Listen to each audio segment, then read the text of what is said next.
Mr. Beast and the head of product management of discovery on YouTube, Mr. Todd Beaupré, discussed recently everything that us creators need to understand about the YouTube algorithm. We're going to go over everything step by step, my reaction.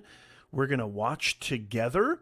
I've only seen this like once, maybe if that. I was so inspired by it, I felt I had to bring it to you. So if you have any questions about the YouTube algorithm at all, if you even understand remotely how important it is to build your presence on YouTube, this is the show for you. I guarantee, I don't hardly ever do this, I guarantee you're never ever going to have any questions about the YouTube algorithm again after this. Come on back.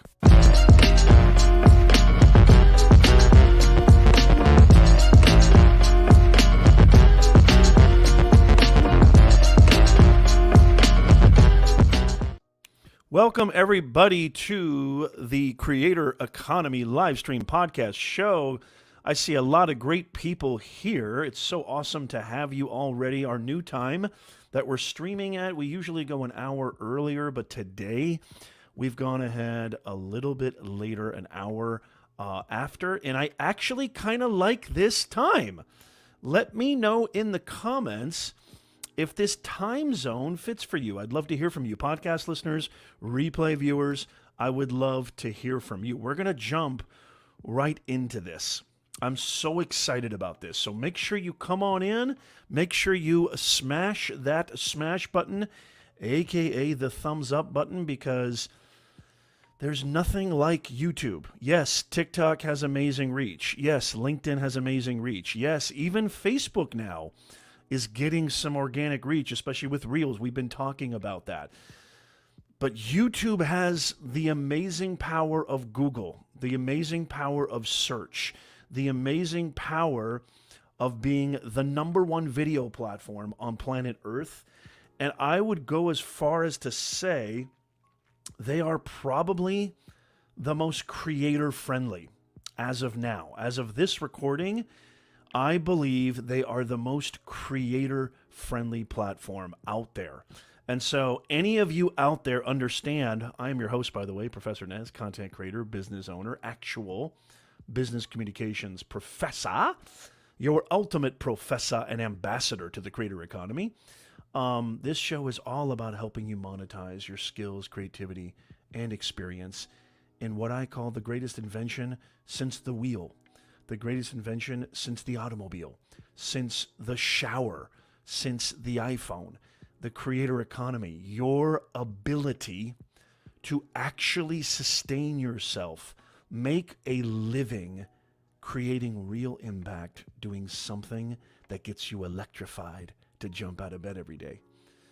The creator economy is not this blasé, strange, esoteric concept. It is very real.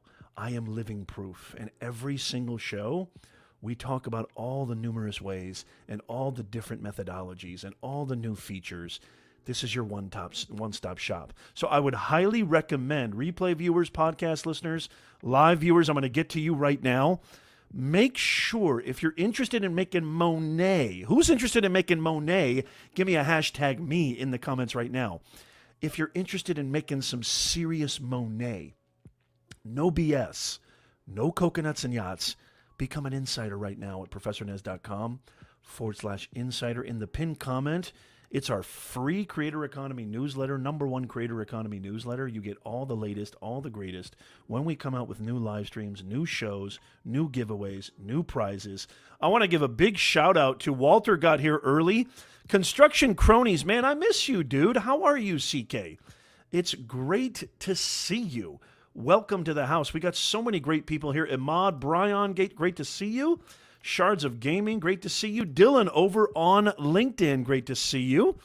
Thank you, Dylan, for being here. Grow with Angie's here, is here. Lewis is here. Fantastic. Angie, how in the world are you? Great to see you. Angie is growing like crazy. She's doing phenomenal. Love to see you guys here. So we're going to jump right into it. We're going to screen share the ever elusive. People get this confused all the time. If you know anybody who has any questions any confusion at all about the YouTube algorithm, this is your show. You don't have to go anywhere else. I guarantee it. You're going to get all your questions answered. MrBeast, who is arguably the greatest content creator on planet Earth, just passed 100 million subscribers. And if you weren't at VidCon this past July in Southern California, my neck of the woods, then you probably are going to really want to check this out. But if you're a creator, if you're somebody looking to build your presence with video, somebody looking to build your thought leadership, somebody looking to build your personal brand, somebody looking to grow their video power, really, this is your show. So I would love it if you could share this out, because we want to get all the great content creators over here, all the people who are working their butts off to build their presence in the creator economy. And I would love it if you could smash that thumbs up. I totally get it, CK. Dole Whip Dad is here. Yes. How you doing, brother? Good to see you. Yeah, you know what? It's really funny that you say this. I'm going to leave this comment up here. Dole Whip Dad says the shower, I'm going to have to go with the shower as the greatest. I don't know how human beings survived before running water. I think I would have definitely, I was born in the right time. If I was born in the era pre-running water, I think the shower, there is nothing more refreshing. There is nothing more soothing. There is nothing more renewing. I don't know what it is. Just taking a really, really good shower is everything. Baths, too, are awesome. I love jacuzzis. It's everything to me. I mean, it's my ultimate therapist. I do some of my best thinking in the shower. Are you with me on that? Let me know in the comments if you do some of your best thinking. CK, I totally get it. Yep, I totally get it, man. It's just, that's what it is, man.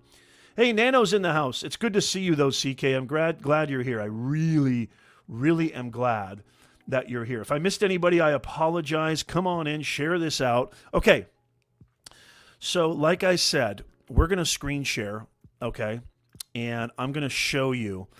So if you don't know who Todd is, Todd has done a ton of keynotes. He's been at a lot of video conferences. I love it. Hashtag think in the shower. I love it. That's fantastic. Good for you, CK Shards. I love it. New hashtag. Well, let's get it trending. Walter says, I do my best singing there. Love it, Walter. It's good to see you. Walter passed 100,000 subscribers. You see, when you come to the Nez Nation Live, Dealcasters is here. I saw Dealcasters here earlier. Good to see you, Dealcasters. Holy macadamia nut. I can't forget Dealcasters, the greatest Amazon Live show on planet Earth, helping people with Amazon Video, Shoppable Video, and Amazon Live. Love you guys. They have literally helped my wife and I create a brand new revenue stream, literally a brand new business. We're going to talk more. We're going to have those guys on again. So big shout out to you, Chris and Jim from Dealcasters Live.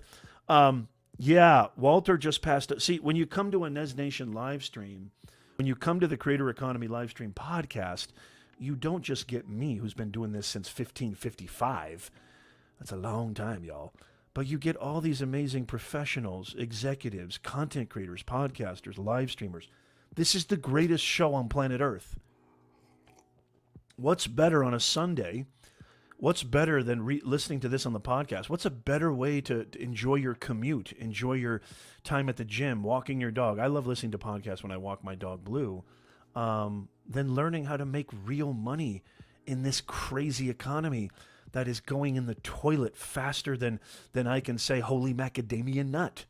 We're going to be entering a major recession. I don't want to scare anybody, but I almost feel like this show, I have to be real, this show is even more prescient, even more important with what's happening right now. Okay, so if you don't know who Todd is, so Todd and MrBeast gave this keynote. We're going to listen in, we're going to dissect, and we're going to respond. This is my reaction to this.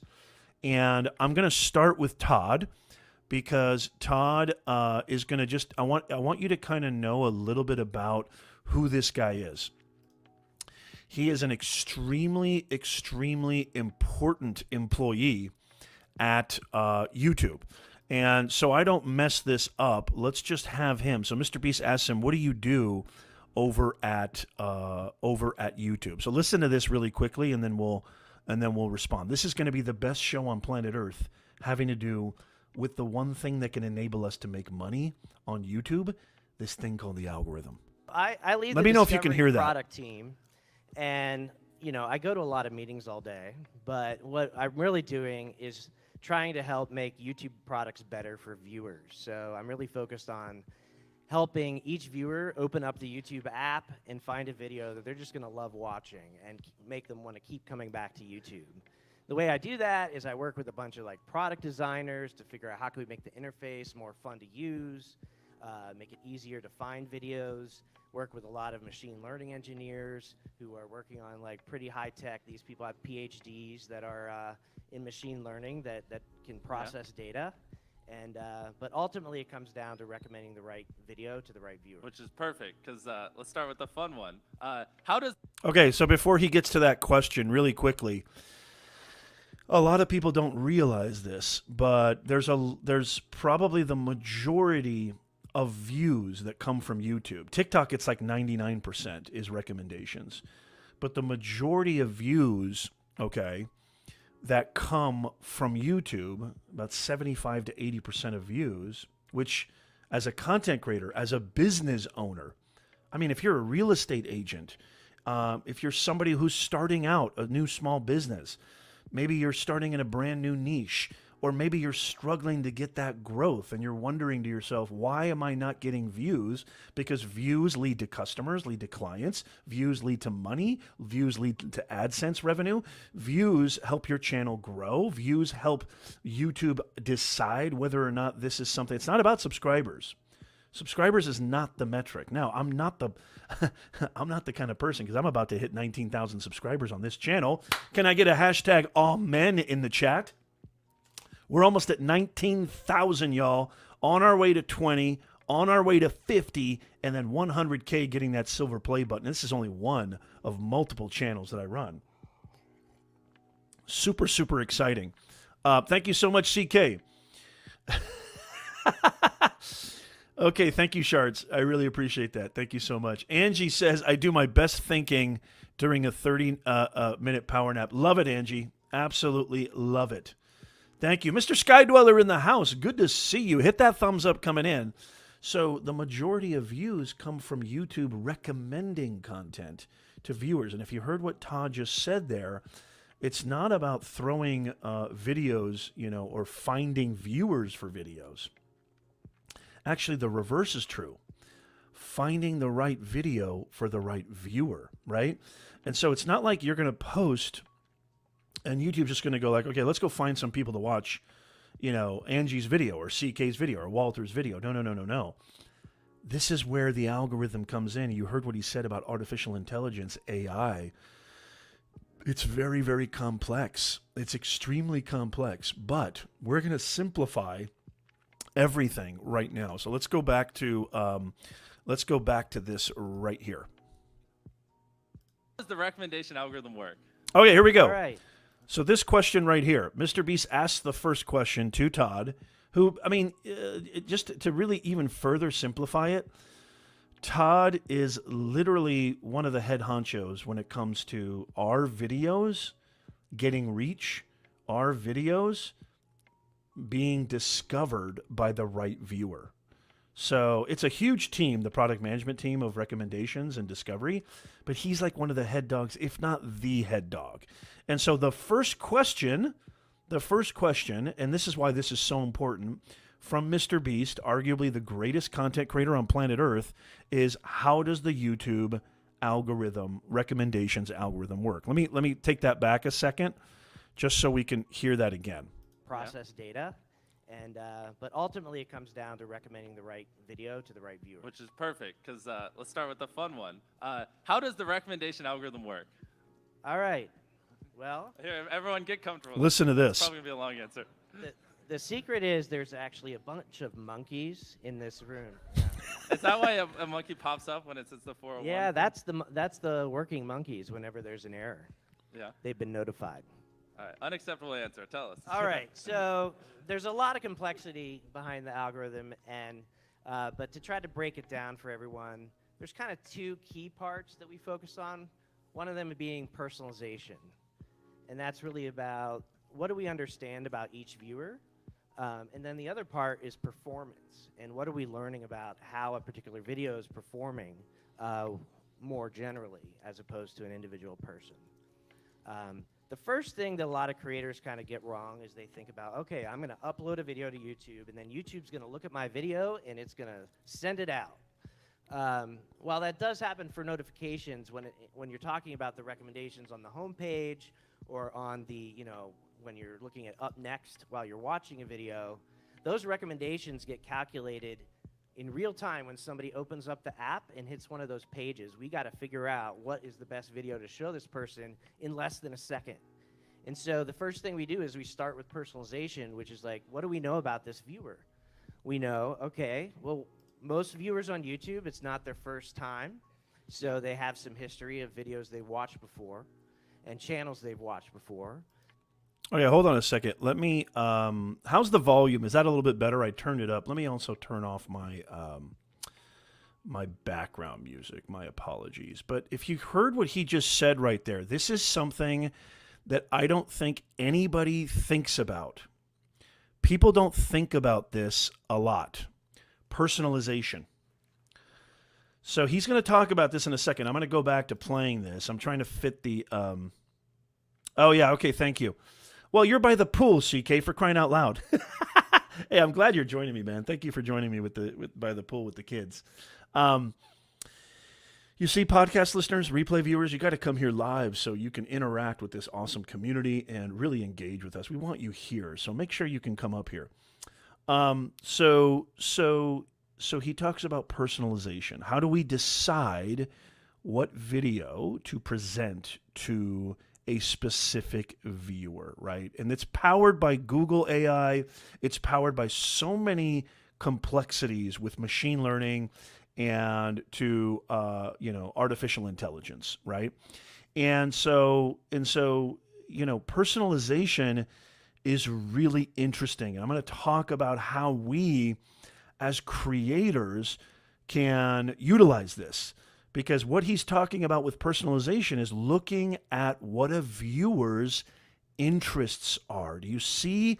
There's going to be this repetitive, very important. I hope you take out notes. You're going to want to take notes, y'all. There's this very interesting dynamic and paradigm that I'm going to keep coming back to. It has to do with being a full-time content creator. It has to do with getting hired by the right company. It has to do with building your brand, building your clientele, building your customer base, building your audiences and communities. And that is thinking about them first. YouTube cares about creators, but ultimately it's about the viewer. You can almost substitute viewer with customer, because YouTube wants to show, okay, their number one revenue model is getting advertisers the right attention from the right customers, right? People who may be interested in their products and services. And so videos that perform really, really well, videos that tap into an audience's psyche, an audience's watch history, what they're interested in, videos that really cater to viewers' interests, not just demographically, but psychologically, also known as psychographics. I'll talk about that in a second. Absolutely imperative.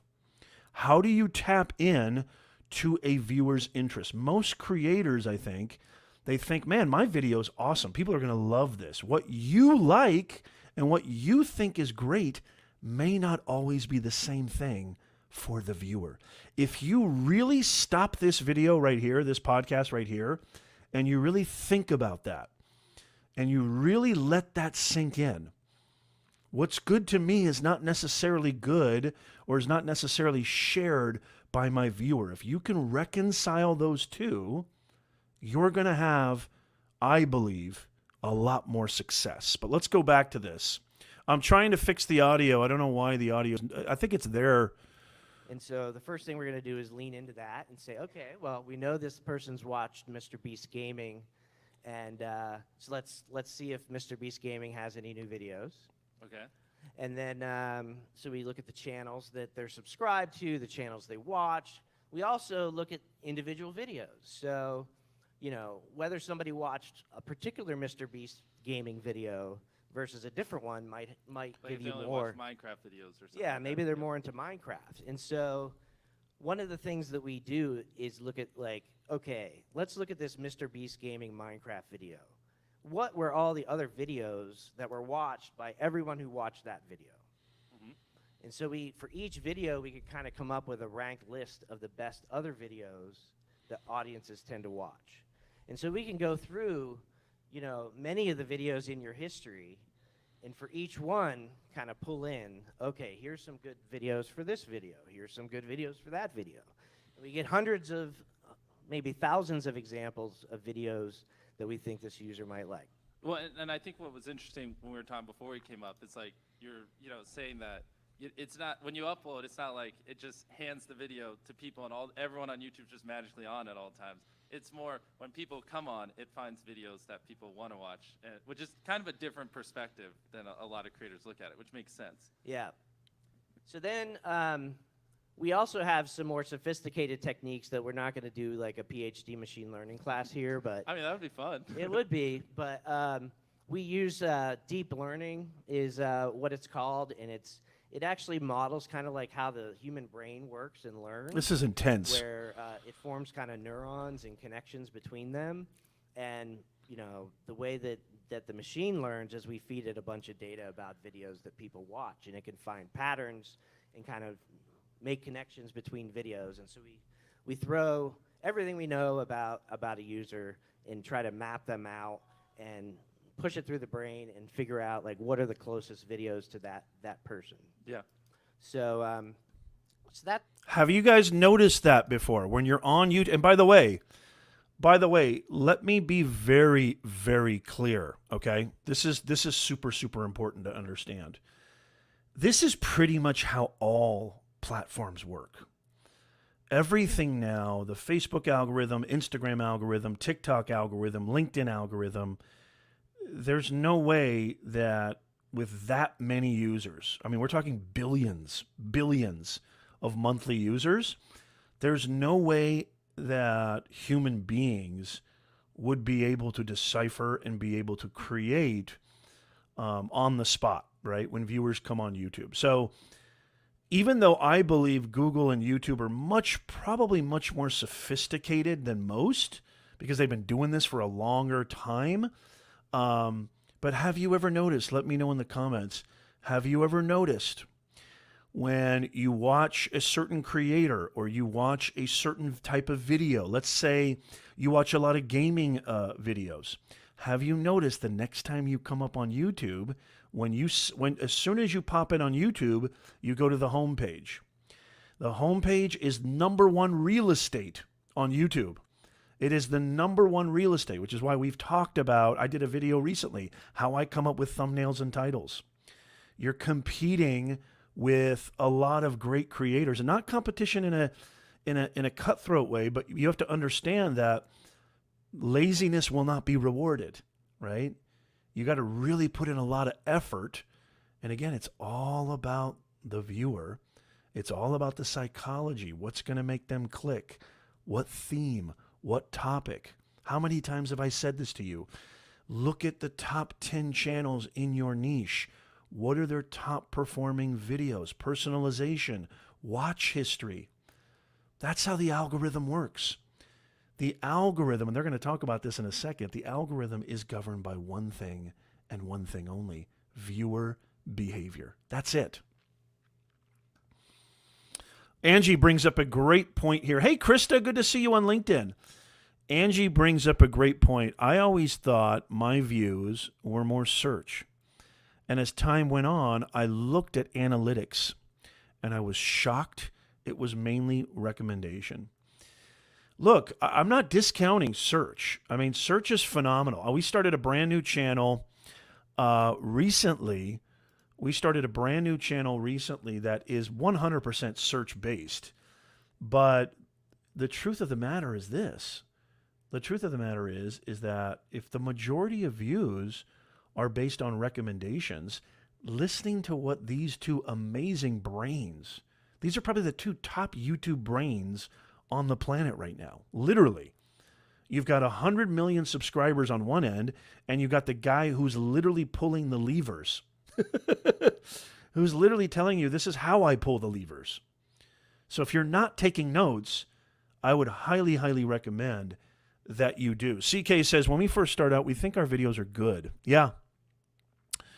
I love this, CK. And by the way, go check out CK, Construction Cronies. He is an awesome creator. Fantastic to see you, CK. Doug says, great to be here, inspired, love the reaction style. Thank you, Doug. It's great to see you too. CK says, you need to do it a lot and read the data to improve. It takes a large volume. You know how many times I've said, CK? You know, I've been running businesses since I was 13. You guys know this. The hardest thing I've ever done in my life is run a content creation business. YouTube is the hardest thing I've ever done in my life. And we've got like 5 channels. And so, I mean, this is, you know, but here's the cool thing.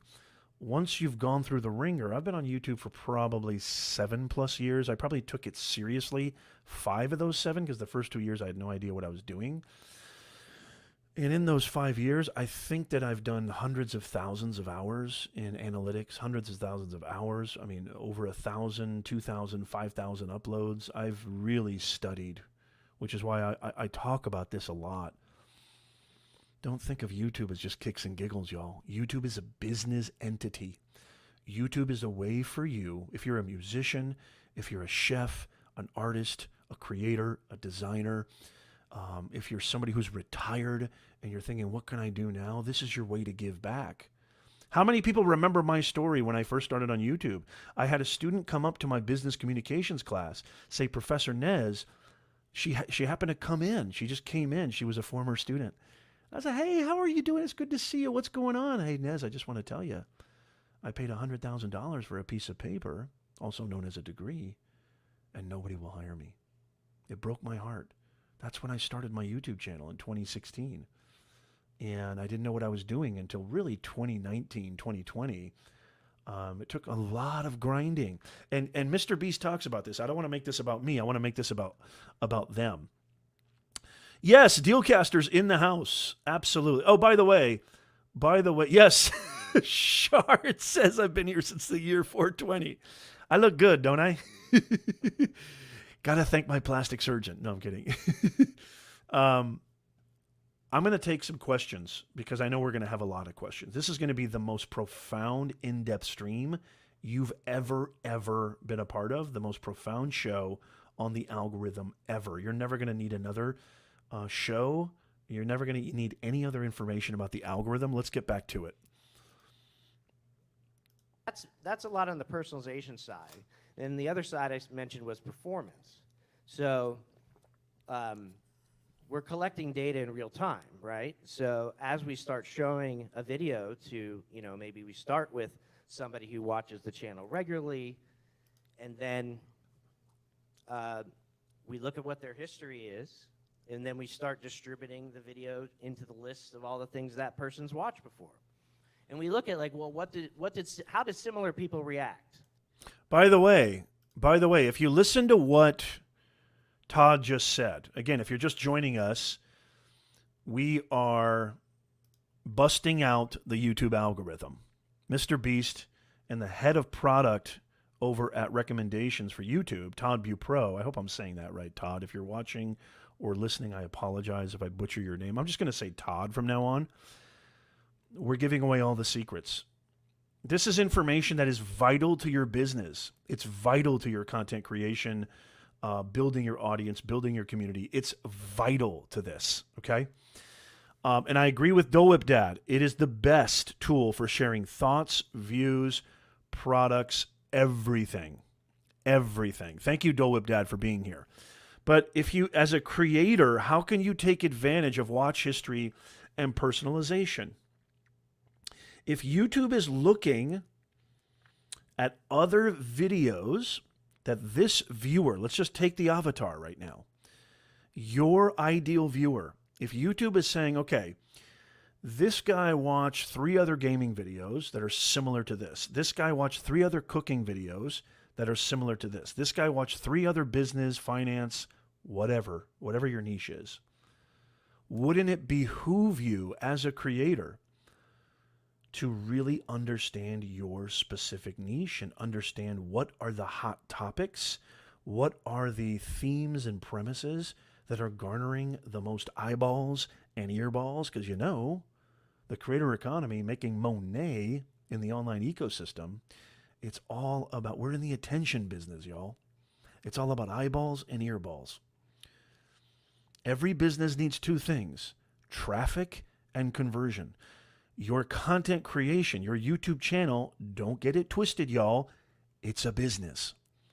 Your ability to market yourself as the employee who's worth hiring, who's worth promoting, building your online presence is everything. Building your presence on YouTube, LinkedIn, TikTok. People are getting promotions. People are getting hired through TikTok, through their short form videos, because it's a better demonstration of providing value to the market, how you can provide value, than a resume that you probably fibbed 90% of. Hey, Dr. Elo's here. Okay, I got to show Dr. Elo this because you missed the last time I did this. Hey, Dr. Elo, what does this look like? Look at that shirt, Dr. Elo. F the tech. That's from you, Dr. Elo. Good to see you, brother. Fantastic to see you. So I hope that made sense what I just said, okay? So how do you take advantage? How do you take advantage of personalization and watch history? You should be taking notes. Let's go back to this. Great to see you, Dr. Elo. Hit that thumbs up, y'all. People who like Minecraft, who watch MrBeast Gaming, how did they react when we showed it to them? Did they click on it? Did they watch? How long did they watch? Did they like it? I should be writing stuff down right now. Yeah. It's good. Did they dislike it?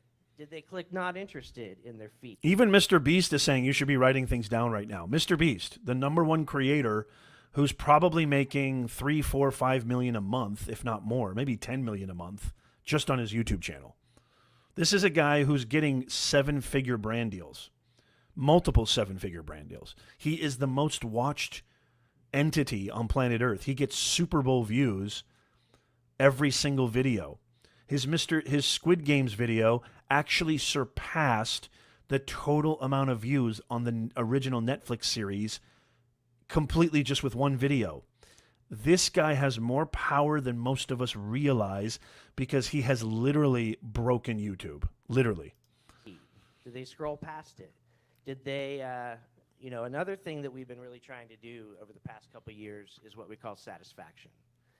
And what that's about is it's more than just watch time, because not all watch time is equally valuable to the viewer. How many of you have gone and watched a video? This is huge. Listen to this. And when you're done, you're just kind of like, it was okay. And then another video you may have watched, you're like, oh my God, that was amazing. It changed my life. I'm subscribed to this channel. I'm watching this every day. We really want to reward the videos that make people really inspired and want to come back to YouTube. And the way that we try to figure that out is not just by looking at how much time people watch, but by running surveys. And we actually get millions of survey responses a day where we, while somebody's scrolling through their homepage, we'll say, hey, what did you think of this video you watched? Viewer satisfaction. Did you guys get that? Hey, Anthony, for crying out loud, Anthony, I'm trying to create content here. Of course I'm going to acknowledge you, you Momo. Good to see you, AL. Look at this. I mean, Anthony, you actually think I would do that? I hope to God you're joking, Anthony. For the love of God, who loves you more than I do? You're like my son. Now go take out the trash.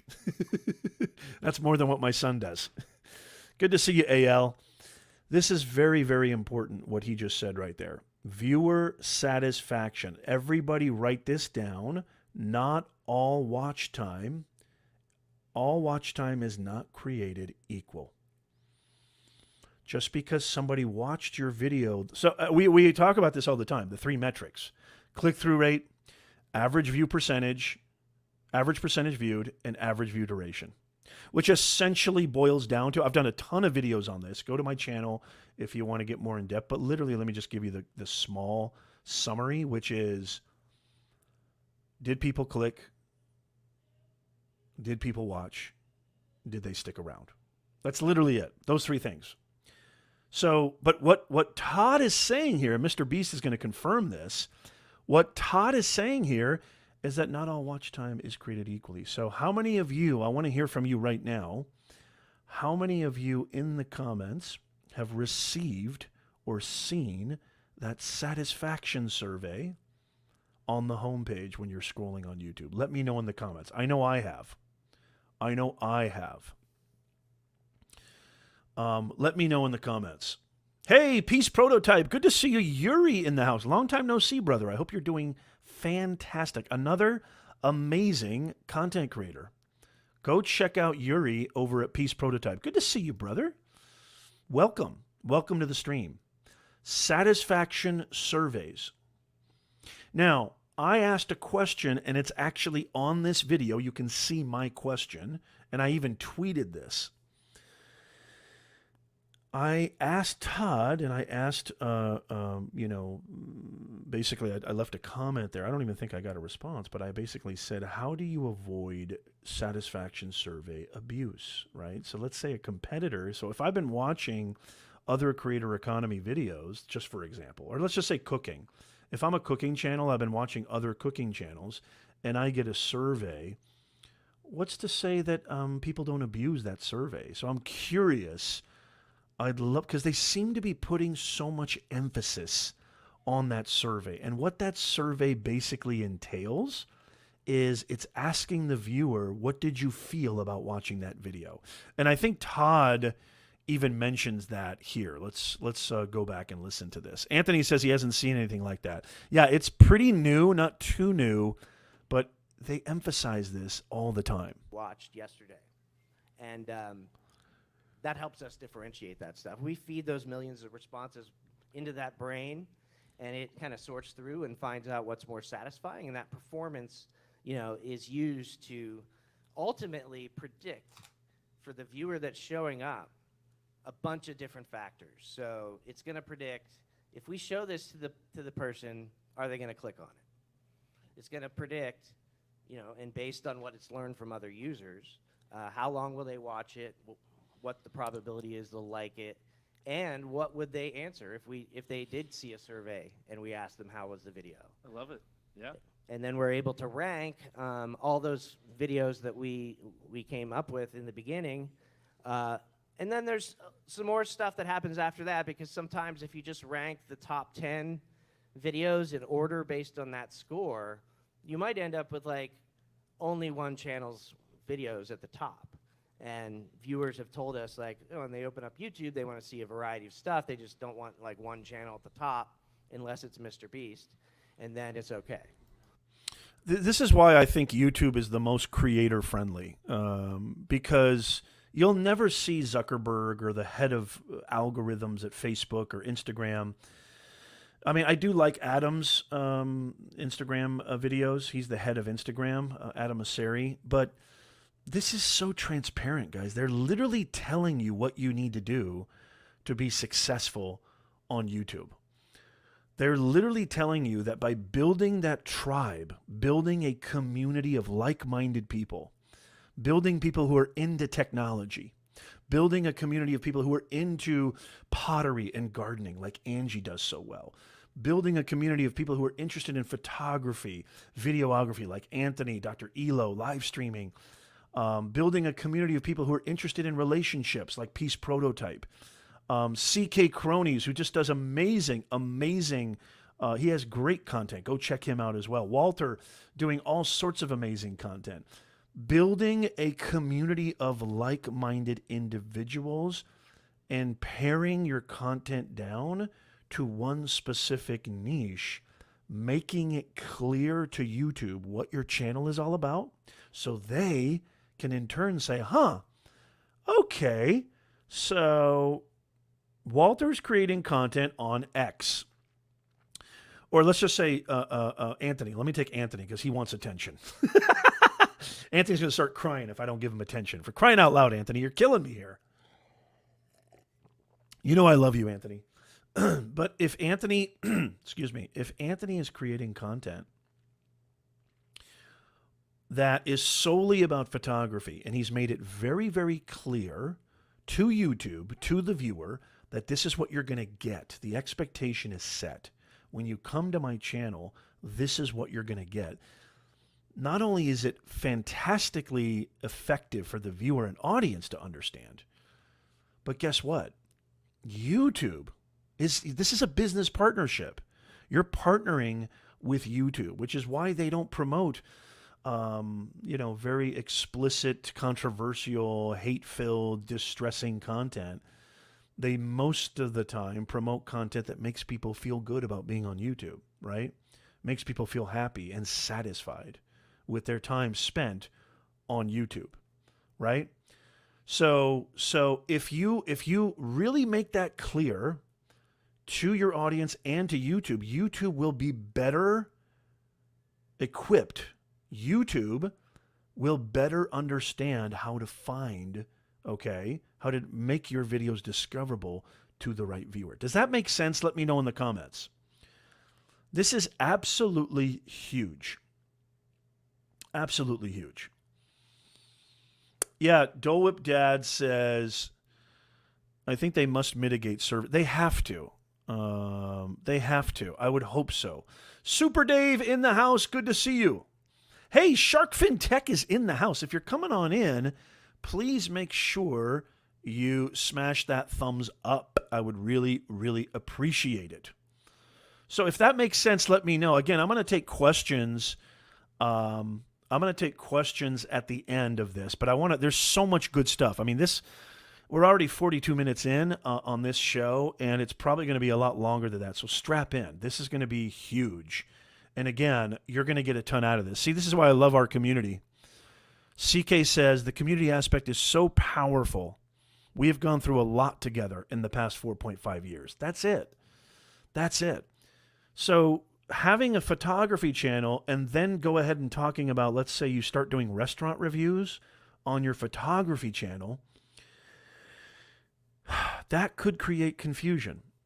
And when you confuse, you lose. Which is why I have 10 channels, because I've got a lot of things I like to talk about. There's a lot of different topics. There's a lot of different themes. And I know that if I put that all on one channel, I don't necessarily believe that variety channels can't work on YouTube. I know a lot of so-called YouTube experts and gurus will say variety channels don't work. I think if somebody clicks on your video knowing they're going to get something interesting, I think you potentially could. But it's just, there's less bottleneck. There's less confusion. There's less complexity. Simplify. When I work with clients on their website, their branding, and their messaging, clarity is next to gold. Clarity is gold. Clarity is everything. Clarity is even more important than actually having an amazing product or service, even though obviously you want to make sure you have an amazing product or service, but clarity, the people and companies that are clear always win. And again, you're a company, you're a content creator, you're a business, you're a media company. If you think in those terms, you're going to be a lot more successful. Okay, let's get back to this because this is just so awesome. Let's get back to this. So yeah, we have some more stuff in there to diversify the results. But ultimately, all this stuff is trying to do is figure out what's the video you're going to be most interested in watching and that you're going to love, and it's going to make you want to come back to YouTube. So okay, so huge. Ultimately, so he just wrapped it up right there. So ultimately, we're trying to figure out what's a video that you, the viewer, is going to love, and it's going to make you come back to YouTube. I said this back in 2018 when I did another show on algorithms. Maybe it wasn't 2018. I can't remember. It was a long time ago. And I said the biggest thing you have to understand, the most simplified thing you have to understand about algorithms on any platform is this. This is the apex. This is the crutch. This is the truth. And that is every single platform wants one thing above all else. They want people to stay on there so they can in turn sell them stuff. What is YouTube selling them? They're selling them advertisements. What are the advertisers selling? Products and services. This is true for every platform. Every platform. LinkedIn, Facebook, Instagram. They don't want you to close that app, swipe up, close that app, and go to TikTok. Let's just face it. They don't want you to go to TikTok more than anything. Because TikTok's changing the game. I mean, I think their influencer money budget just surpassed YouTube, I think. It definitely surpassed. Influencer pay surpassed Facebook influencers. It's gaining on YouTube influencers. And so we've talked about short form content. We've talked about Reels. We've talked about YouTube Shorts. That's just a no-brainer. But what Todd is saying here, ultimately it comes down to, so you as a content creator, how can you implement this? How can you utilize this amazing transparency from the person in charge of YouTube recommendations and search and discovery? I mean, holy macadamia nut. This information is worth hundreds, if not millions of dollars. It could change your business, which is why I'm so happy to talk about this and bring this to you. You know what I mean? Holy mackerel, this is huge. I deserve a medal. I really do. I'm just kidding. I'm just teasing. So think about that. How can you make the viewer feel good and make them come back? Don't end the video. Okay, content creators, don't end your video with hasta la pasta. See you later. How do you want to end the video? Smart content creators, smart business owners, let me know in the comments.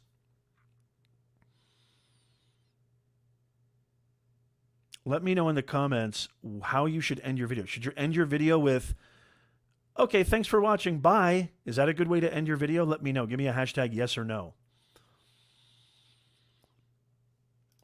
CK says, keep it simple and short. It's my how-to education channel. I can't get personal, just information. I can get creative in the delivery. Absolutely. Why, Anthony? Why is that? Anthony, I love you. You're the son I never wanted. I joke. I kid here. Do you really say that, Angie? Angie says, I say, see you next time, and I'm out. Okay, so I would revise that, Angie. I would revise that. I hope you're joking.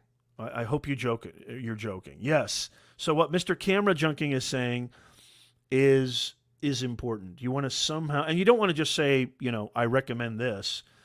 You want to do it in a powerful way. You want to do it in a meaningful, intentional way.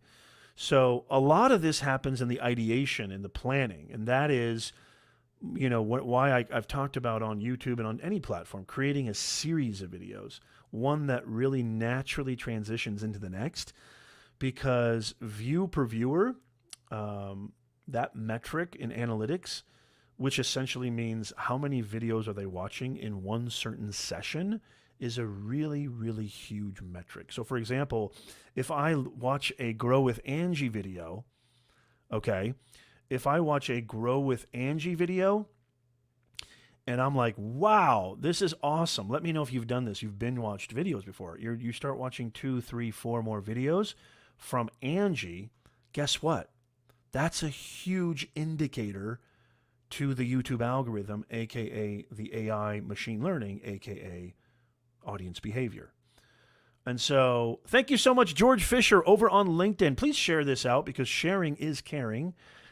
Put this on your community tab. Share this on Twitter. Tag me on Twitter. Share it on LinkedIn.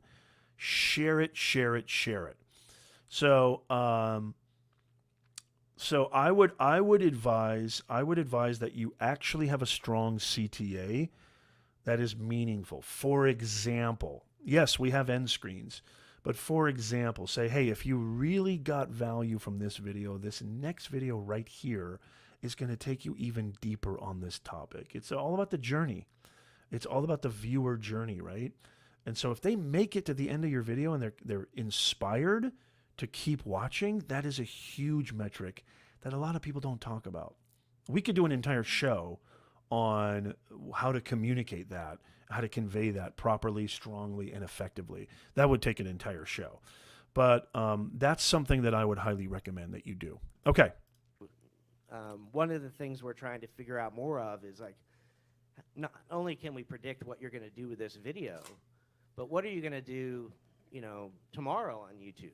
How is this video going to make you, fall more in love with YouTube because it's a great video? And so, yeah, I love that. I feel like we should give him a round of applause for that. Yes, honestly. we should. That was good. That's what I love about YouTube. I honestly They don't really know how it gets much more valuable than that. It doesn't. Well, I mean, you can hit me with one of your questions if you want. Now I feel bad because I don't All right. give as much value. Okay, listen to this, So- guys. Listen to this. You were a small creator once. Yeah. Um, Yeah.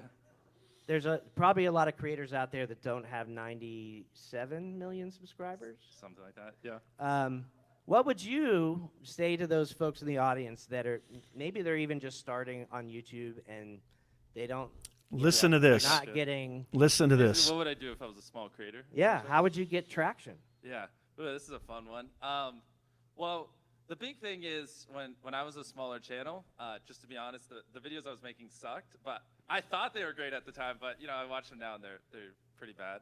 And so, I thought they should have gotten views and they deserved to get views, but looking back, like the views I got, I was lucky to get. They're pretty terrible. So for most of the time when I meet smaller creators, my advice is usually just like make 100 videos and just improve one thing with each video. Because like if you're not unless you like made tons of films and stuff like that coming to YouTube, usually you got to spend a couple years. Some of us it takes a decade, like me, to refine your skills and get it where you're actually a good storyteller and good at making videos and good at entertaining people before it even makes sense for you to start getting views. You know what I mean? Because sometimes we forget like the numbers on the screen are real people. You know what I mean? And there's infinite amounts of videos out there. So until you hone your craft and get really good at it, you shouldn't even really worry about the algorithm too much, which is funny following that up. But, because, step one is just getting it where you're making content people want to watch. And then, then getting it where you're making content people have to watch, you know what I mean? And going from there. So ideally, I mean, if you're doing engineering videos like Mark Rover, you can't do 100 videos. So take it with a grain of salt based on, the type of content you do. But ideally, you just make a ton of videos, you improve something each time, and you just do that for as long as possible. And like you'll notice if you do that for 100 videos, the 100th video will literally be like 4 times better than your first video if you actually improve something each time. So most creators, I think, can relate to this. Why aren't people watching my videos? Most of you watching and listening to this right now, whether you're live or watching on the replay or listening on the podcast. Nez, I posted, 4 videos. You know how many clients have come to me and say, Nez, I'm not getting anywhere. I'm not getting any traction. Oh, cool. How many videos? Let me help. How many videos have you posted? 3. How old is your channel? 6 months. You posted 3 videos in 6 months? Now, I'm not saying you have to post 100 videos in 6 months, but expectations need to be realistic, y'all.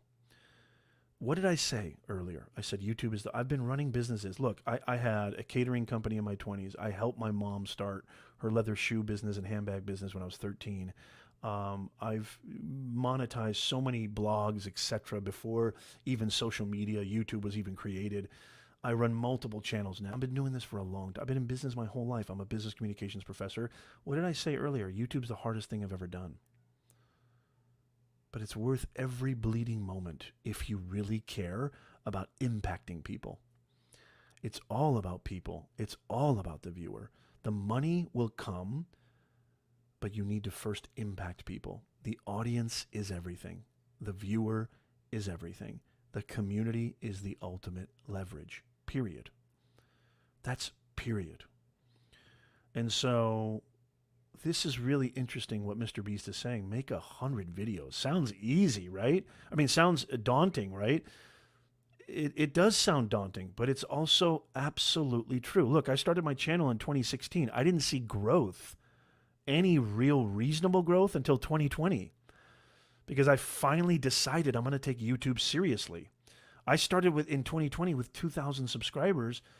We're now passing 2 million total views, and we're almost at 20,000 subscribers just a couple years later. Why? Because I decided I'm going to really take this seriously. And I created 200, 300 videos that were garbage. So this is all about embracing the garbage, because it's going to be garbage. But you're going to get better, as MrBeast says. This is huge. Forget the algorithm, he even says. This is absolutely huge. Yes, I was, Anthony, at one point. I know, back in 1355. Excuse me. Walter says, I have 3 videos 7 days a week, now almost 3 years. Construction cronies, my man CK in the house.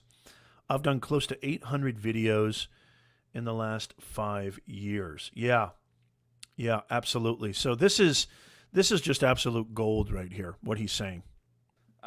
It's pretty hard for it not to be, and so now that's basically what I did from like 13 to 20. I just made 1,000 videos, and the 1,000th one, which is like, oh, it's finally good. People finally want to watch it. And so that's kind of my advice. And then once you get to the point where you're like really confident and the videos are really good, then I would start to worry a little bit more about thumbnails or other things in optimization. But at first, the core foundation is actually making great videos, and that's just a skill that takes time. Absolutely. Cool. I'd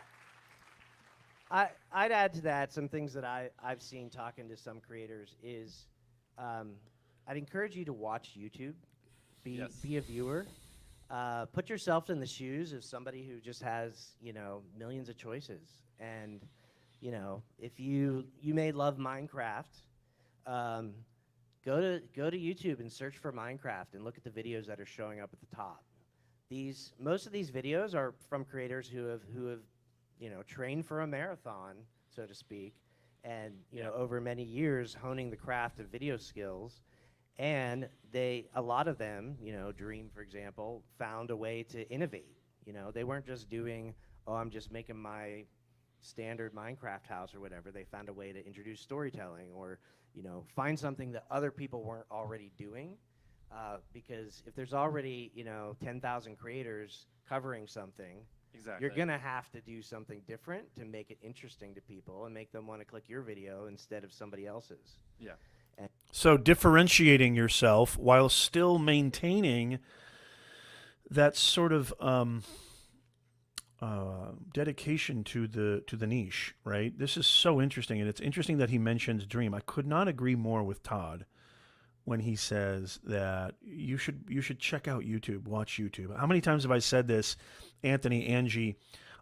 Those of you who listened when we hosted rooms on Clubhouse, you got to wear the clothes, break in the clothes of YouTube. I mean, jumping on and just posting videos and just posting and ghosting and spraying and praying, so to speak, is not the answer. It's not going to work. You got to wear the clothes of YouTube. Watch YouTube videos. Get the vibe. It's a different experience than LinkedIn. It's a different experience than Instagram. It's a different experience than TikTok. Every platform has its own unique experience. So that's really, really good advice. Let's keep going here. This is so good. It'll build from there. Agreed. So let's talk about ideas for content. You've had a journey where you started out doing gaming content. You went into counting to 100,000, reading the dictionary. Tell us about your journey on deciding what content to make, and how is it today? Listen to this. How's it changed over time? That's actually a perfect one to follow up what you just asked me. Essentially, just every video of my entire life, I've always tried to just get better with each video. And so, that's how it started, with just terrible videos with a terrible laptop. And then we've worked up to, eventually recreating Squid Game. I don't know. It's kind of hard because I'd have to take you through the entire history of my life. But just if every video you're improving something, and you just, probably now it's been 11 or 12 years, those little improvements just add up. And over time, it just, it looks like some big leap happened, but it was just very gradual over time, which you probably already know that. But I guess that's really the answer for me. It's just small improvements over time. It's most people don't just go from doing a Minecraft video to then making Squid Game the next month. You know what I mean? There's usually a 4 or 5 year gap in between to get up to there. And then also for me, I've just always reinvested all the money I made. So when I got my first brand deal, I gave it away, and up to this day, we just spend the money on content. So that kind of helps. So if you're always improving and you're just reinvesting the money, eventually it just keeps growing. Do you feel like you're leading the audience in terms of where you're going in a content perspective, or you feel like they're leading you? How do you feel Good question. that push and pull happens? Yeah, I guess I'm leading the audience in a way, because a lot of people think they know what they want to watch, and they'll be like, oh, I want to see these, and then you do something different that's bigger, and they're like, oh, actually, I like that, and so I try not to do like a series for too long, right? Like I could, like back in the day, I used to donate to Twitch streamers to see what their reaction were. We would just donate 10 grand and see what they would say. Oh, it was an and people amazing loved video. those videos. We probably did like 15 of them, but I can't do that forever. That's not just going to be my entire YouTube career. So you do at some point, or at least for us, we, sometimes have to like make a decision. Like even though this series is doing well, we need to evolve. We can't just keep doing the same thing forever. Like if I made 150 of those, I would just become the guy who donates to Twitch streamers. You know what I mean?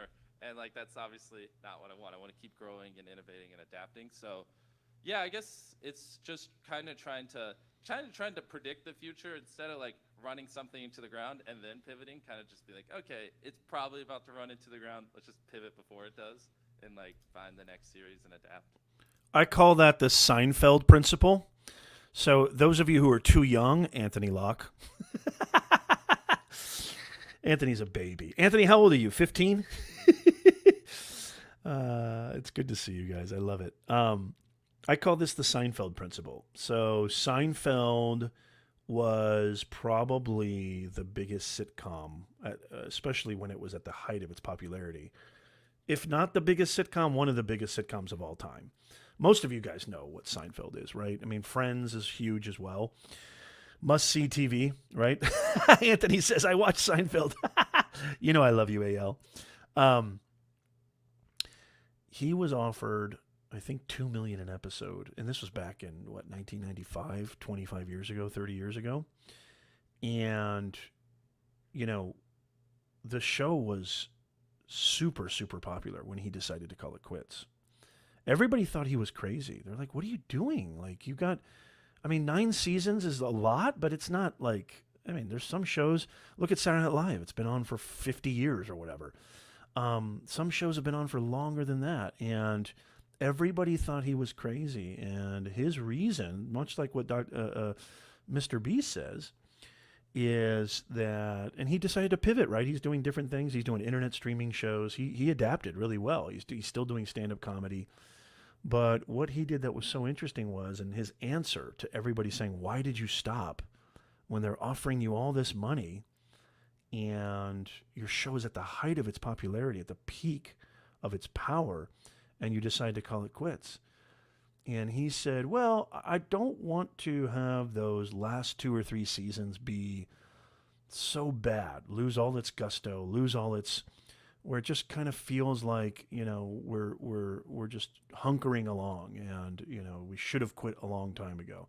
I would rather leave when the show is still very, very good and people are still very, very interested, and basically leave with a bang, right? And that's what he did, and it actually worked out because we've all seen those shows that have petered out. We've all seen those shows where it's like, man, the first 4 or 5 seasons were good, but man, the last 3 or 4, awful, and this just completely dies. He wanted to leave right at that moment, the apex of its popularity, and I think he did a very, very smart thing. And what I'm trying to say here to what MrBeast is saying is exactly what I was saying earlier. So he's leading the audience, right? It's his channel. He's the creator. He still wants to make it engaging and entertaining. But if he knows, he's smart enough to know, if I keep doing the same type of content over and over and over again, and I don't experiment and I don't evolve, the audience is going to lose interest. The audience can be very fickle. And now more than ever, they have all these options. Now more than ever. There's so many options out there. People have so many options to watch a Nez Nation live stream than to watch any of us creators, right? Or check out any of our podcasts. What's going to incentivize them to keep coming back? And so this is really, really interesting. Really, really interesting. Let's go back to this and see what else MrBeast has to say. This is so cool. Yeah, I often hear the analogy, I think maybe Henry Ford or someone said that if you ask people like at the beginning of the 1900s what they wanted for transportation, they'd say faster horses when really they wanted cars. Yep. And so you have to be careful you don't, if you want to lead in innovation, you got to be a creative creator. It's called a creator for a reason because you got to be creative. Yeah, and not every video did well. So sometimes when you are innovating and you're trying all these different things, you're going to have videos that flop, and that's just part of it. So as long as you're, I can relate to that. Out of 10 doesn't scare you. That's you just keep adapting and innovating, and eventually you'll hit it. Talking about small creators, just want to emphasize to all the creators out there that are wondering if Listen to this. YouTube cares about like small creators or just like big ones like MrBeast. And we do care about small creators. We actually have teams that are dedicated to making sure that small creators can still break through on YouTube. Wow. And we're trying to figure out. It's a harder problem whenever you have a creator that you know nothing about. They upload a video. Maybe it is about Minecraft. It's like just knowing that this is a video about Minecraft doesn't really tell you much about who's going to be interested in watching it. So there's only so much you can get from just the title and the description. And really, the magic of, I think, the recommendation system is being able to collect that feedback from the audience and figure out, well, how did people actually react to it? That's the best way of knowing who's going to like it, is by seeing who already likes it. Yeah. And so these teams that are focused on small creators are looking at things like, well, how many creators today made it to like 300 subscribers for the first time? There's thousands of channels that are doing that every day. Every day? Yeah, every day. Really? And so, and then they go on, and we care about them moving up. And so it's something we care a lot about, and it's a hard problem, but we're trying to find the balance. So we call it the explore-exploit problem. So exploit is whenever you already have a lot of information about a video or about a person, a viewer, and you're just able to kind of use that. Like, once we know which channels you like and which videos are just being clicked by everyone, that's an easy thing to recommend. Whereas explore is like, okay, we have all these videos over here. No one's really watched them. Maybe there's a diamond in there that is the next MrBeast. How can we like find out who's going to watch them? And we're really trying to find ways to introduce them to viewers more intelligently. Yeah. So just keep going. Just keep going. Yes, Dealcasters. Teams, I'm bringing this comment up right now. Teams dedicated to small creators. So what does that tell you, y'all? Teams. This is why I say I really truly believe there's a lot of great platforms out there, don't get me wrong. But I truly believe everybody needs a YouTube presence. I mean, everybody. If you're interested in advancing your career or building an online business or, getting more traction with a current small business, etc., mid, higher level, doesn't matter. Having a presence on YouTube is essential. It's the greatest contribution to the creator economy, I think, is YouTube. They've really done the biggest contribution to the creator economy. Chris Stone, thank you so much for the $9.99. You didn't have to do that, brother. Oh, you're the best, Chris. Thank you so much. Everybody go check out Chris's channel and Dealcasters. I'm telling you right now, you guys know me, I don't recommend anybody haphazardly or facetiously. I would say that out of I've been in this industry a really long time. I've seen so-called experts come and go. The genuine article right here, Chris Stone and Dealcasters are the genuine article. Make sure you go check this gem out. Frank Gallo in the house. Thank you, Chris. I really appreciate that. You didn't have to do that. That's so sweet of you. Frank in the house. There's a client of mine who's growing his channel really great. Thank you, AL. I'll do my best. So keep going. So this is what Todd is saying. I mean, 300 subscribers is a lot of subscribers, y'all. I mean, that's a lot of people. Imagine you giving a presentation in a room full of 300 people. That's a lot of eyeballs. And those eyeballs and earballs, no other eyeballs and earballs. They have connections. They have networks. If you really do a good job of providing something that wows them, they're going to tell their colleagues, their friends, their networks. It starts like that. And so, that's 300 is a lot. And the fact that I don't know any other platform that is dedicating that much to small creators. And I don't even like that word, small creators. I'll say younger or newer creators. I don't like small. I don't like that adjective. I think they need to come up with a different adjective. That just tells you right there that if you're somebody who has 1,000 or less subscribers, which again, that's a lot of subscribers, but let's say you have less than 100, less than 200, keep going. Keep going. I'm telling you right now, you have to think long game. You have to have that's why I don't do coconuts and yachts here at Nez Nation Live. I know you see those ads every day on YouTube. I know you do. I know you see those ads. Hey guys, you want to make $1 million without working? Look at me. I just bought a yacht. This is not coconuts and yachts. Everything about this channel is foundational, anchored in reality. I try to bring you the best of the best so we can all grow together. This is the greatest community on planet Earth, Nez Nation. I love you guys, man. So I really want to make sure that we get the best of the best. This is so good. Thank you, Chris.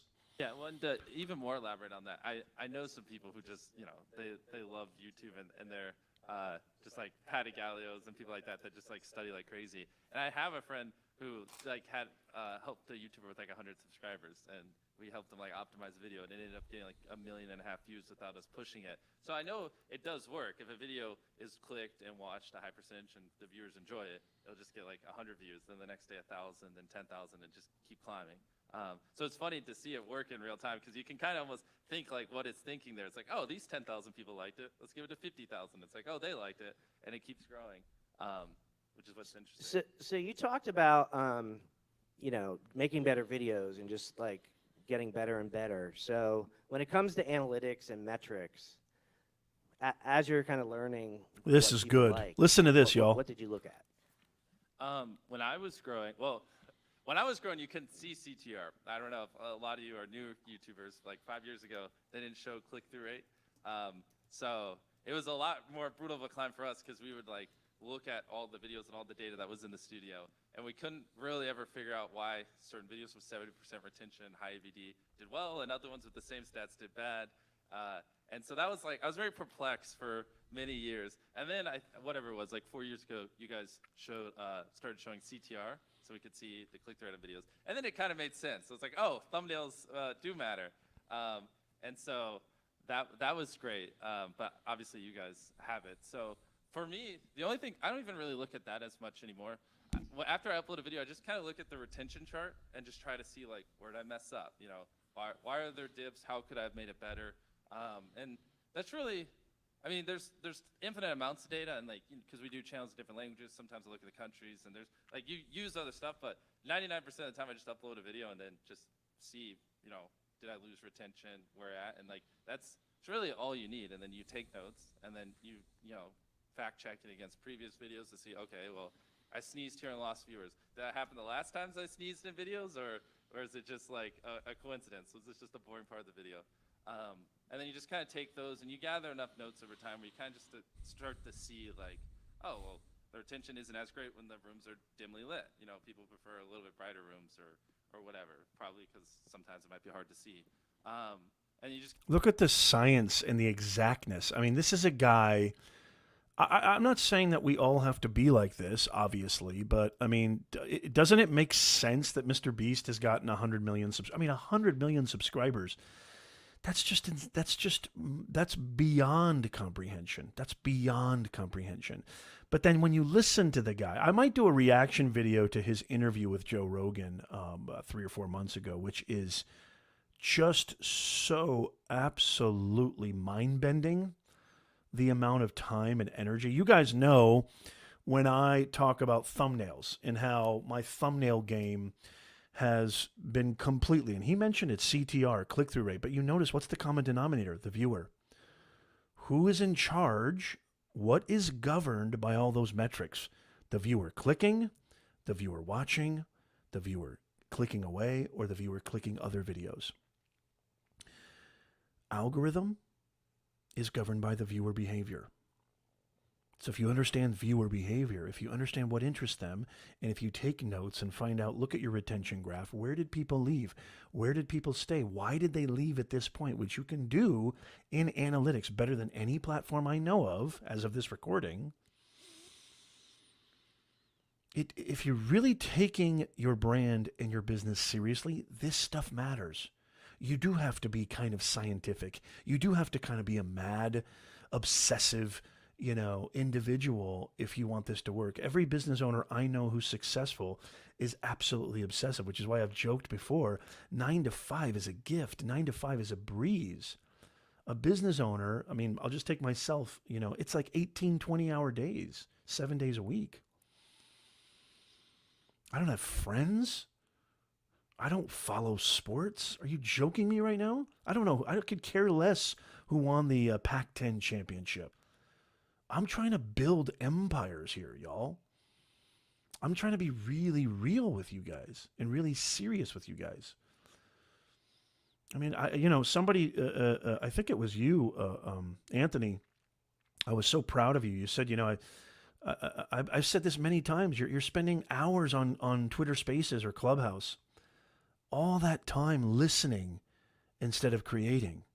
And don't get me wrong, there's a lot of value in listening, but that's taking time away from the things that you could be doing. You're binge watching TikTok or you're binge watching Hulu. That's taking time away from what you could be doing. 9 to 5? Are you joking me? So getting to thumbnails, CTR, everything's governed by viewer behavior. Click-through rate. How often are they clicking? What percentage are they clicking? How often are they watching? How long are they watching? Are they watching other videos? The algorithm is human beings, y'all. The algorithm is just simply an emotionless, neutral entity that is just reacting to viewers. So if you want to know the algorithm, you got to know your audience. You got to know your viewer inside and out. I still think I suck at thumbnails, and I've been creating thumbnails for decades, okay? If you look at my early thumbnails on the channel, you will notice, holy macadamia nut, you will know. Thank you, AL. Appreciate you. Thank you, Anthony. Have a great day at church. Thank you for being here. I love you. I'm just teasing you, brother. I love you. I'm telling you right now that thumbnails, even before you ever hit that record button, think of the packaging, think of the movie poster, think of Maverick, right? Think of Star Wars, the marketing, the packaging, the branding, the look, the feel, the vibe. Once Upon a Time in Hollywood, one of the greatest movie posters of all time. It was very old school. That thumbnail, what's going to make me want to click? It doesn't matter how good your video is. You could have a $75,000 cinematic, production set and camera, whatever. But if people don't click, it doesn't matter, right? So listen to what MrBeast is saying. I mean, he's really dissecting those metrics, again, that are all governed by the YouTube algorithm. Let's listen to a little bit more of this. And then if you have any questions at all, I'm happy to take a few questions before we get out of here. If you're just joining us, you're watching the Creator Economy Livestream podcast show. Replay viewers, podcast listeners, I absolutely love you. And by the way, if you're wondering at all, how are we able to do this? How are we able to have this ticket taper? How are we able to go live at all these different places? How are we able to have all these cool comments come up and down on our show? I'm using the #1 live streaming software on planet Earth, that is StreamYard. I've been live streaming since 1773. I've been live streaming. I came in on the Pinta, the Santa Maria, and the, what the heck's the other one called? I was live streaming. That's how far back I go. And I've used every single live stream software, encoder, downloadable, browser-based on planet Earth. This one is the best. I'm able to screen share. I'm able to do a reaction video easily. I can record easily. I can go live everywhere. With my link, there's a pinned comment, and in the show notes and in the description, with my link, guess what? You don't have to download anything, and you don't even have to put in a credit card. You can start going live and building your audience. Live streaming is the best way to build your audience, especially with YouTube now talking about investing so much money, Amazon Live, investing so much money, Instagram Live, LinkedIn Live, investing so much money in creating a place for us live streamers, Get that link right now. It's in the pinned comment. It's free trial. Check it out. No strings, no credit card. You can cancel, doesn't matter. Okay, let's listen to this a little bit longer. And if you have questions, type a capital Q in the comments and then followed by your question. If you're replay viewers, I respond to all the comments personally. Podcast listeners, there's a questionnaire form in the show notes. Fill that out. I'll answer your question live on the air. Okay, let's listen to a little bit more. And if you want to watch this full video, it's on the VidCon YouTube channel. Very, very easy. I highly recommend it. Kind of gather all these notes, and that's really it at this point. Yeah, because it's pretty simple. If people watch the videos, usually they do pretty well. How often do you change a thumbnail on a video? Is that something you usually just? Oh, this is good.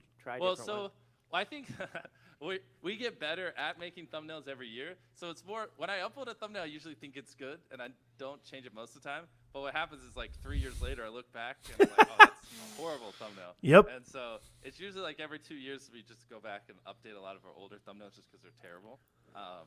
It's just with like the new knowledge we have and what we've learned. And funny enough, that actually usually does help quite a bit when we update the thumbnails on old videos. They usually do see a little bit of an uptick because they're just, you know, if we take an old thumbnail. That's right, Dealcasters. Seeing if whatever, like 100,000 magnets can stop a car, and it just looks terrible. And then with the new stuff, I know we zoom in a little bit so it's a little more visible and make things look better.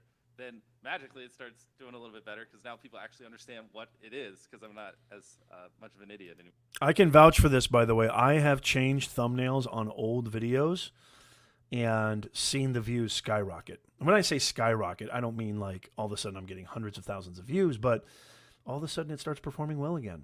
Thumbnail. I use Canva Pro, okay, to create my thumbnails. You don't have to know Adobe Photoshop. You don't have to be a graphic designer. If you have the money or the means and you can afford to outsource, do it. It's worth it. You don't want to package your product. These videos, these live streams, these podcasts, these are your products. If you're a content creator looking to make actual real money, sustaining yourself, your family, etc., like I am, doing it full time, I can wear sweatpants every day if I want to. I don't have to get in my car and spend $200 on gas just to get down the road. You know how lucky I am I get to do that, y'all? If you're interested in doing that, then don't package your products with garbage. Don't be lazy with the packaging. You worked that hard, so hard on the video. You worked so hard. I have a link, by the way, in the description. If you want to sign up for Canva and you can do a free trial, I have a link to Canva in my description. Yep, me too, Angie. Absolutely. Thank you, Angie. Canva Pro is so worth it. But I mean, look, there's Pixel is a great one. I'm sorry, Easel. Easel is a good one. There's Thumbnail Blaster or Super. What's it called? I can't. There's a bunch of them. You don't have to be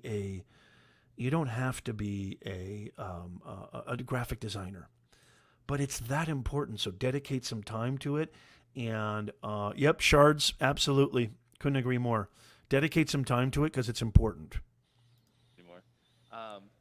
So yeah, I don't even remember what you asked, but yeah. Do you usually have a vision for the thumbnail in mind whenever you start a video? Yeah. I wish, you know, it would be fun. I wish there was like a little projector I could throw things up. We usually sketch out the thumbnails. Actually, Chucky's somewhere in here. He does it for me. We sketch out the thumbnails beforehand to kind of see if we like it. Like one of our upcoming videos, we're going to have people put their hand on a jet, and then last take it off keeps it. And so it's like funny doing the little sketches of it, like, because we're trying to figure out how do you show a jet but also like show people, because people are small and you got to be able to see them. So we just get it where it's like, okay, this is good, because a lot of people do the inverse. So important. Video, and then they realize, oh, I don't like the thumbnail, but you're in too deep. You already filmed the video, so you kind of just, you know, have to make do. Or I'd rather have that existential crisis before I film the video. That way, I can make changes. Really quickly, good to see you, Seti, in the house. I didn't know that, Seti. Seti says, if you're in education, because I'm in education and I am paying for Canva Pro, so you need to DM me on Instagram. Hey, inspired by Ebony Love. Good to see you. I paid for PicMonkey is another good one. Yeah, PicMonkey is a good one. Dealcaster says, highly recommend Canva and Easel. Easel is a great, I've used Easel before. There's a bunch of programs out there now that make it, they're very Canva-esque too, that make it super, super easy to create very powerful thumbnails. And I highly recommend Canva because, especially the pro version, because it is worth 10 times what I pay for it. And I think most people would agree. And I have a free trial in the description if you're interested in that. So thumbnails are everything. Are there any metrics that you think creators might focus too much on or not enough on? Or metrics. That's a good one. I think just in general, for the most part, people just don't focus enough on, like, I would love to hear more people, which I think, because you asked me back there, you're going to ask me in a minute, but I'd love to hear more people talk about, like, how to become a better storyteller, how to, like, yes, ways of, like, making better videos, and less about, like, how to game the algorithm or things like that. Because, you know, the thing I've noticed, and I think most people have noticed, like, the people who just make great videos usually do pretty well. You know what I mean? People who are doing things different or interesting. So I'd love to hear probably just a little less talk about the algorithm, because the algorithm is literally just the audience. You know, you're just giving the hello people watch. You're giving people what they're going to click and what they're going to watch. Hello. So it's kind of irrelevant. That it's what more matters is, like, how do you make a good video that people want to watch? And I would love to just see more people talk about that, if that makes any sense. yeah, usually when people come to me with algorithm questions, they're like, what time should I upload for the algorithm? Listen to this. How often should I upload for the algorithm? Yes. I encourage them to replace the word algorithm in their question with audience. So, like, you really need to know your audience and say, what time should And if you you're upload writing for things your down, audience? that is what I would write down. Like, Hello. Literally any time you use the word algorithm, just replace it with audience. Like, because it really is true. I actually do the same thing, because people will be like, should I upload at midnight? Will the algorithm punish me? And, like, it's literally simple. It's like, are your viewers on at midnight? You know what I mean? Hello, ladies and gentlemen, that is everything. Ladies and gentlemen, that's literally it. What Todd just said there, replace the word algorithm with audience. And MrBeast says, are your viewers, it doesn't matter what time you post.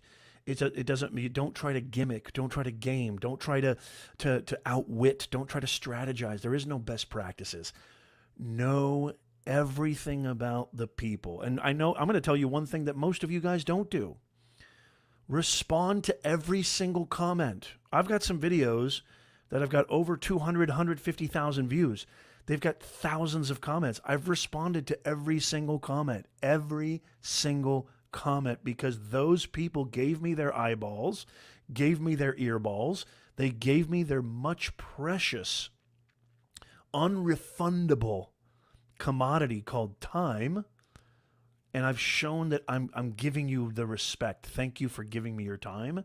I'm going to respond to you, even if it's just a simple thank you. The algorithm is the audience.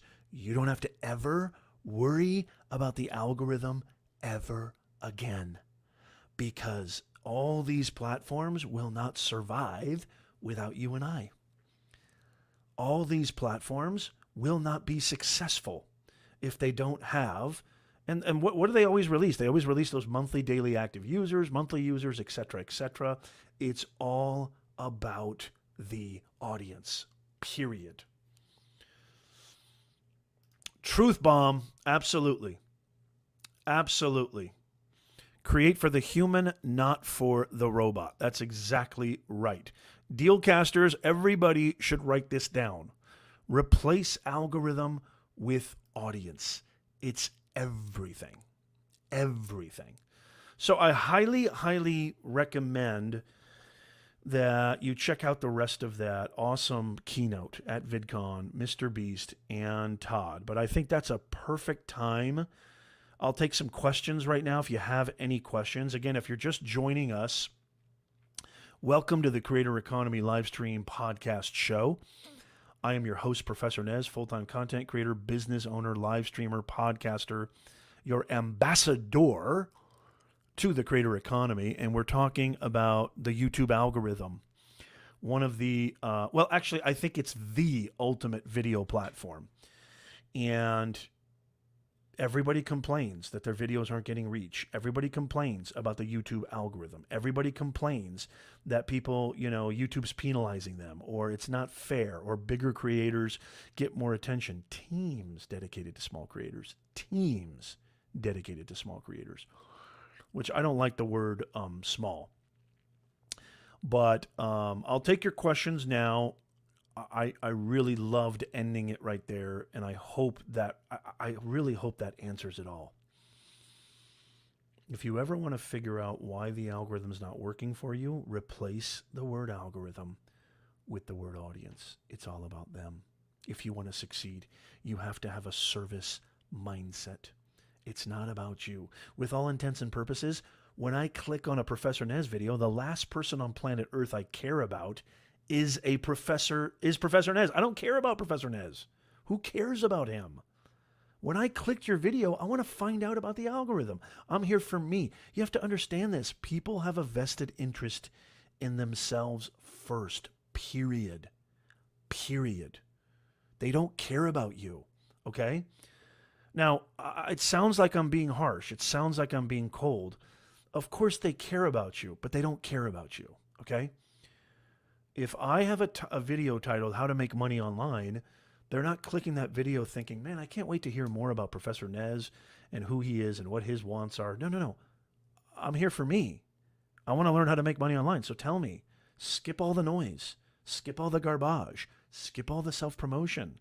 It's not about you. It's about them. If you want to succeed, that's the key. That's the YouTube algorithm. And by the way, here's a bonus. That's the algorithm on every platform. The algorithm on every platform is governed by the audience. Sooner you know that, the more successful you'll be. So what's your job, content creators? What's your job, business owners? What's your job, personal brands, thought leaders? Your job is to dive headlong first into the chest of your audience. Figure out everything you can about them. So when you go into creation mode, every video I do, every live stream I do has nothing to do. I know everything about the YouTube algorithm. I don't need to learn the YouTube algorithm, but I'm doing it for you. I'm doing it because I know this will be valuable to you. I know all this stuff. I know everything Todd and MrBeast is going to say. I've been studying YouTube. I've been spending hundreds of thousands of hours in analytics.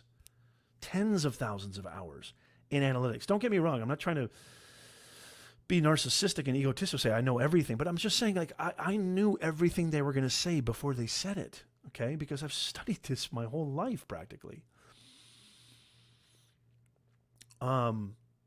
Every video, every piece of content I create has nothing to do with me. On all the channels I run, has nothing to do with me. It's what I know and what I feel my audience, after doing due diligence, research, diving into the chest of who these people are, I know this is what's going to make them click, what's going to make them watch, and more importantly, what's going to create the most impact, period. What's going to create the most impact. Okay, who has a question? I saw Frank. Frank, are you still here? I'm going to bring your question up. If you have a question, now is the time. We've been live for an hour and 34 minutes. Holy macadamia nut. I'm ready to take your questions. So if you have any questions, type a giant Q like my man Frank has done here. And ask your question. I'll take a few questions. And then I got some other a couple of things. Stick around because I got a couple of things I want to share with you. Frank asks, and Frank is a client of mine who hired me to help him with his channel. He's doing, by the way, Frank, I'm very proud of you, brother. You're doing it, man. How many subscribers do you have now? You have over 3,000, 2,000, something like that, which is phenomenal, dude. Phenomenal. I think when you came to me, Frank, you had less than 300, I think. My channel shows over 3.9 thousand watch hours in the analytics lifetime section. But when I look at monetization, it only shows 2,574. What am I missing? My channel shows over 3.9 watch hours in the analytics lifetime section. But when I look at monetization, It only shows. So here's the thing. 2,156. I'm so proud of you. I am so proud of you. Yeah, so I think Ebony answered it here. It has to be within a calendar year. So God, it's been so long since somebody asked me about how to get monetized. So it's 4,000 watch hours, okay, and you have to have 1,000 subscribers. But it has to be 4,000 hours within a 12-month period. So your lifetime is almost there, but it has to be within 12 months. Dude, you're going to get there. You're going to get there, brother. Trust me. You have zero to worry about. And plus, AdSense in the beginning is very small. I know it feels great to be a part of the partner program, and you get all sorts of perks. And I remember I got into the partner program back in 2018. It was my wife and I had some wine. We had some champagne. It was a very exciting time being monetized. But I remember the day, too. I remember the date. I remember the year. I remember everything. But, yeah, it has to be within a 12-month period. So you'll get there, dude. You're there. You have zero to worry about. And plus, if you've paid attention to our show, which, by the way, if you've been getting value from this, if you've been getting great information from this, it would mean the world to me if you could just tap that thumbs up. It would really mean the world to me. And share this out. Maybe somebody you know could use this information. Share this out. Tag them. It would really mean a lot to me. And also, our free Creator Economy newsletter. Sign up. Give us your best email. We never spam. We never share your email. That is not the Nez Nation way. I don't know what this means, but I did it. Become an insider. What's better than becoming an insider? So you can learn how to make money in this beautiful creator economy. Holy macadamia nut. Gas is insane. The price of steak is insane. I go to the grocery store, it's triple what I used to pay. I go to Costco, and I literally leave depressed. It is absolutely, yes, Shark, I love it, Sharkfin. Sharkfin says, WIIFM, the most popular radio station in the world. What's in it for me? That's it, man. If you figure that out, you are all set, okay? So make sure you become an insider. I'm telling you right now, you won't be disappointed. We don't bombard your email, by the way. I'm not one of those people. I'm not. Ask anybody who's an insider, and they will tell you. I very rarely, but when we do come out with new features, new videos, new information, news on all the latest ways you can monetize your experience, creativity, and skills in the creator economy, I'm your one-stop shop, y'all. There's nowhere else. There's nowhere else you need to go. Podcast listeners, too, please make sure you hit that follow button on Spotify and Apple. Write us a 5-star review. I'd really appreciate it. And if you tag me on Twitter with the screenshot that you did the review, I'm going to enter you into a huge prize giveaway. Tag me on Twitter. I'm Professor Naz on Twitter. Shards of Gaming has a question. Is restarting one's career? I'll take a few more questions. So now's the time, y'all, if you have questions. Is restarting one's career dumb? Definitely not. Especially the fact that everything is changing. COVID has disrupted everything. And Shards, correct me if I'm wrong, but you're like, what, 17? How old are you, Shards? You're all babies to me because I'm almost 50, for crying out loud. So Shards of Gaming, it's definitely not. You don't want to be miserable. And I've lived paycheck to paycheck. I used to do things just for the paycheck. As a matter of fact, 90% of people working jobs are only doing it because of the paycheck and maybe even just because of the benefits. One university that I absolutely despised, which will remain unnamed. 20, for the love of God. Shards of Gaming, restart your career. I restarted my career in 30, 40, 32, 25, 27. I restarted my career 1 billion times, bro. Are you kidding me, Shards? Absolutely. Absolutely restart your career. You have nothing. You don't have kids, right? You're not married. You have the luxury of choice, my friend. Absolutely, dude. Absolutely. That's what I would do, Shards. That's what I would do. You're doing fantastic. Yeah. Gallo says, restarted at 55, for the love of God. What was I saying before that?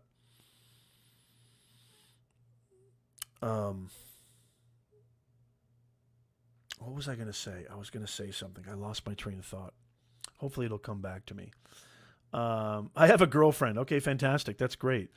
Yeah, I mean, restart your career. There's no downside to that, and there's total upside. Oh, one place I was saying there was one university that will remain nameless. It came back to me.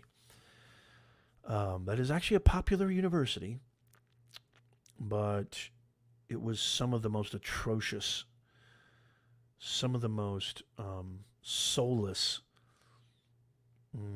lifeless, out of touch leaders in that business department I've ever seen in my entire life. And the meetings that we would have were as excruciating as being waterboarded in a Turkish prison.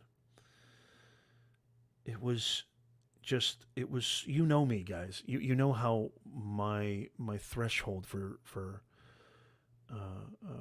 misinformation, my threshold for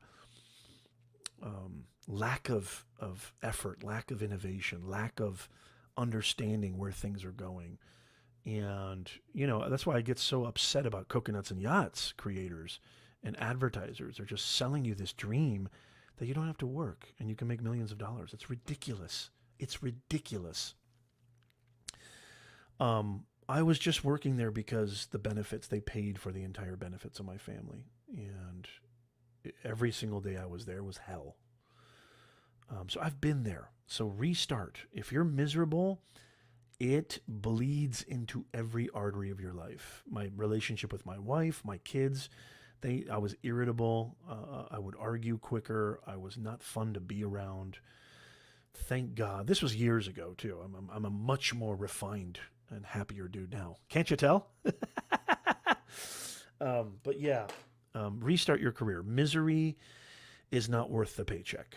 Misery, there's no amount of money that's worth your inner peace. There really isn't. And just your feeling of wanting to go somewhere, and wanting to be a part of something. I loved my students at this university, but the administration, the department heads, they were some of the worst individuals I've ever come across. Knew nothing about what was happening in the real world. We're teaching 100-year-old business philosophies and business concepts. It was just awful. They cared more about grammar. They cared more about grammar than they did of actually giving students something they can use in their real lives that can allow them to actually implement something, that can actually give their education some worth. They cared more about grammar, which now we have apps. Now we have tools that can do all the grammar for us. Thank God. Grammar is like this important in life. Your ability to make money, allow yourself to do something you love, grammar is this important. Literally that important. Oh, it just gets me. See, I'm getting boiled up just thinking about it.